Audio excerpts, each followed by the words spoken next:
You're the only startup that I know. I've talked to hundreds and hundreds and hundreds of startups. Okay, mind you. It's probably, no, even Steve Z needed money at one point. Even Steve, and he's running that like a profitable business. And it has been. Create a whole ecosystem at that. But at one point or several times, he needed money to expand. Like needed it. You didn't need it. It's amazing. I've never heard of that. And that's what I want to find out. Because again, let's talk about the ecosystem. There's a funding winter. We don't know when it's going to end. Right? It's a long night, right? Of the startup ecosystem where funding just is very few and far between. Now, just like us in PNA, we were forced to become like a podcast BPO. So that's where the money is. That's where the monthly recurring is. Did I like it? No, it hurt a lot. It's not what I envisioned it to be at the start. But I had to do what I had to do. But fundamentally, we're better. Our profit margins are better. Unit echo is better.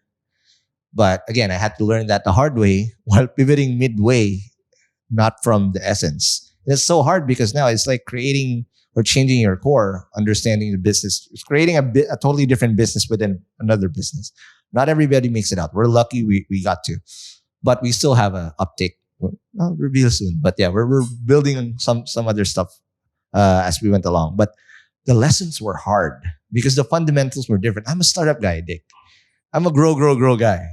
But when you give me money, I know I'll shoot that to the moon and you'll see the results. But for you, 14 years is not a fluke.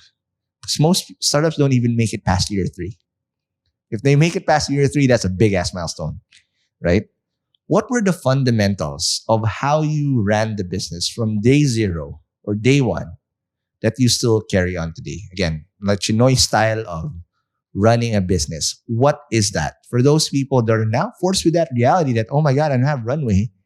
I have to be very frugal with my money and use it the proper way and still achieve growth monumentally. But what were those fundamentals so that people can learn from you and how you did it for 14 years? I think one of the most fundamental metric for any business really at the end of the day is the bottom line, which is the net profit. And that is something that we have always focused on. It has always been... That's the metric that matters. Yes. Revenue minus expenses. You have to be positive at the end. So for me, I'm not the grow revenue at all costs, regardless of whether you're earning or not, which unfortunately is a lot of e-commerce companies work that way. Yeah. VCs, put in a lot of money so that they can grow. GMV. Yes, exactly. Okay. You don't have to earn until like somewhere down the line. So it's so hard to pivot when you're too big, honestly. Well, when that happens, then you start doing cost reduction, and you know so what that means, right? So I had to do that. So for us, it has always been from day one, make sure you're net profitable. By how much? Is there a number that you always try to hit? No. Or break even is okay lang? Or what's that? Our first month, we made around 10,000 pesos and it was ecstatic. Wow. Because for me, at that time, it was a side project. So I was still working full-time with another company and this was my side hustle. And my side hustle was bringing in like 10,000 pesos a month. And wow, it's huge. Right. And it has just kept growing every month since then, making sure that, again, the revenue will always outpace our expenses. And you did not take salary? For the first year, I did not. Wow. But then again, maybe I was lucky because I mentioned it was a side hustle. Correct. So I was working somewhere else. So I was getting a full-time salary from another employer. Right. It's much harder to do, I guess, if this was your only source of income. And you went all in. Yes. Yeah. So that is always the risk. And I guess you have to make sure that you pay yourself, cover your own personal expenses. So lessons to the startups out there, focus on net profit. Not focus on raising money from investors, because that seems to be where a lot of people are jaded, or they're thinking, okay, I'm going to have this startup and then I'm going to have this big investor and we're going to have a lot of money, and revenue and net profit seems to be an afterthought. It doesn't seem to be the end game. Yeah. But that is really what it is about. It's about, you were just saying a while ago, right? Your pod machine, you were doing it into a BPO kind of model. Yeah. It's ugly, but it pays the bills. We're still alive. Exactly. And that is probably where the focus should be, right? Because that is the one which is really bringing in the money. And somewhere down the line, you'll grow big enough, and then that attracts the investors. And that's fundamentally, if you do it right from the start, you'll rid yourself or you save yourself from a lot of pain. Because those pivots, as you pivot along the way, it's like, oh shit, we realized this is not going to be the model moving forward. Just imagine the type of hate, the type of distrust, the type of all the negative shit that's going to be coming through you if you did not go through that. As a founder, you can also save yourself from a lot of that, and also save your team from a lot of all these uncertainty at the same time, right? But I'll dig deeper, because in a financial statement, okay, I'm gonna go really deep on this, and we're not gonna flash shit out, but there are drivers to costs, or your OPEX, or your burn, if you want to be startup-esque on what you want to do.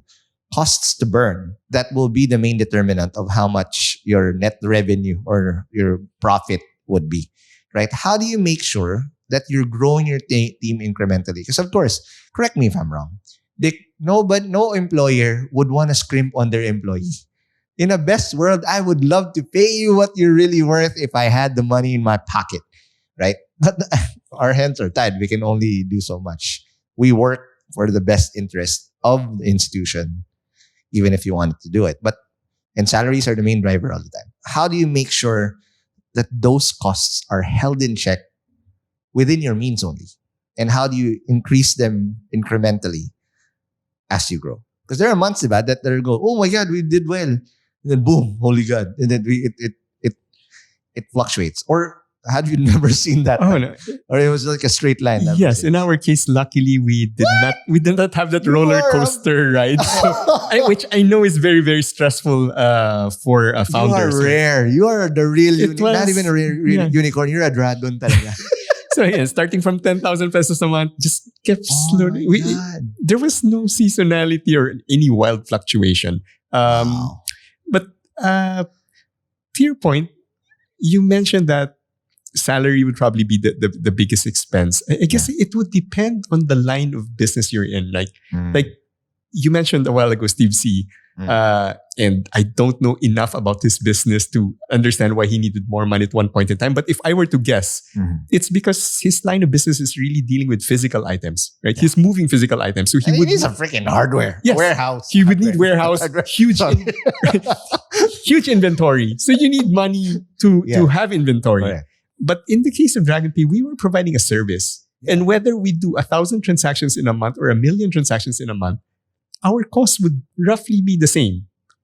Sarap. That's all I'm going to say. Right. The only thing maybe that we would need is maybe a little more people to handle support, because obviously 1,000 transactions. At one point, you were the one doing support. I remember going back and forth with you in Party File. Yes, when I was starting, so I was doing support. But now, if you're doing like 1,000,000 transactions a day or a month, you would need more people. But so that part of the business is handled by, again, my co-founder, my wife, who handles the people, right? Okay. So she makes sure our costs in terms of salaries are kept in check.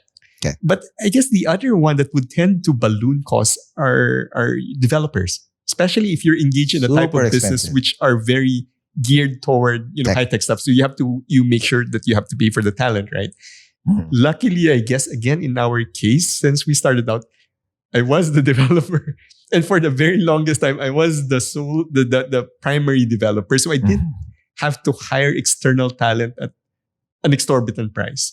And I guess we were lucky also to meet the right people who became part of our team, become part of the family. So salary is probably not our biggest cost driver in our case. Wow. What is it? Rent? You even pay rent? No. Rent is Marikina. It's quite cheap. That's why I don't go to Makati. You're the only startup, by the way, till now that I know it's in Marikina. So now, okay, so if not salary, what was the timing of when you chose to hire new people as you grew your team? Because how big is your team now? We're only about 80. And if you put that into perspective 80 with for a 14-year company? Yes. If you compare it with other fintech company, with other payment gateways, 80 is probably going to sound like a very small number. Right. And I give credit to our team because everybody's doing multitasking, doing a lot of things at the same time. And my wife has managed to keep it very lean. So salary expenses has never really blown out of proportion. So if it's not a salary driver, because again, one thing that a lot of startups make mistake is when they get funding. Oh, let's go. Right. 3x Hire more people.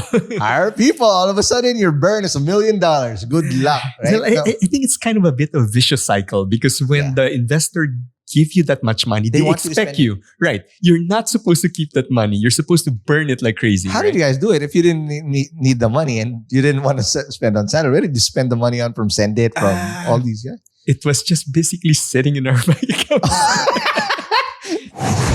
Thank you so much for watching Hustleshare on YouTube. If you like this video, please don't forget to like, comment, and subscribe to this channel to get more content like this. And to get the full audio episodes of Hustleshare and Founders Only, subscribe to our podcasts at Spotify, Apple Podcasts, or wherever you get your podcasts.